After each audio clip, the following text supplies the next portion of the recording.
मेहनत का सिला ना मिलना एक सोच है जो यकीन में कमी और नताज में जल्दबाजी और मुस्तकिल मिजाजी ना होने की वजह से बाज दफा जिसे हम मेहनत कहते हैं अक्सर वो मेहनत नहीं है।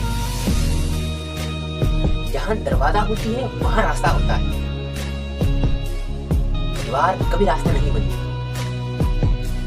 मकसद और विजन का एक होना फिर मेहनत करना मंजिल के उसूल को मुमकिन बनाता है।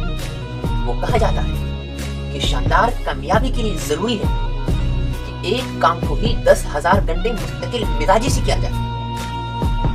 और ये मेहनत एक वाहिद जंजीर अदल है जिसको गरीब का बच्चा भी पकड़ ले तो बादशाह बन सकता है।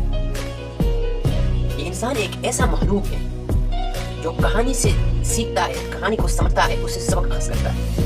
तारीख का एक मशहूर वाकया है। एक गांव हजारा में कोई उस्ताद एक अमीर बच्चे को पढ़ाने रोजाना आता था। उस गांव में एक बच्चा रहता था जो बहुत गरीब था लेकिन तालीम हासिल करने का बहुत शौक था। जब उसको उस्ताद के बारे में मालूम हुआ तो वो उसके पास गया और कहा, उस्ताद जी मुझे पढ़ने का बहुत शौक है, आप मुझे भी पढ़ा दिया करो। उस्ताद जी ने कहा, मैं सिर्फ उस बच्चे को पढ़ाने का मुआवजा लेता हूँ, अगर तुम्हें पढ़ाना शुरू कर दूं भी बीमारी। तो बच्चा कहने लगा कि उस्ताद जी जब आप शहर जाते हैं तो मैं आपके साथ पैदल चला करूँ और आप मुझे पढ़ा दिया करो। तो उस्ताद जी राजी हो गया। वो बच्चा रोजाना 12 किलोमीटर पैदल सफर करता रहा और तालीम हासिल करता रहा।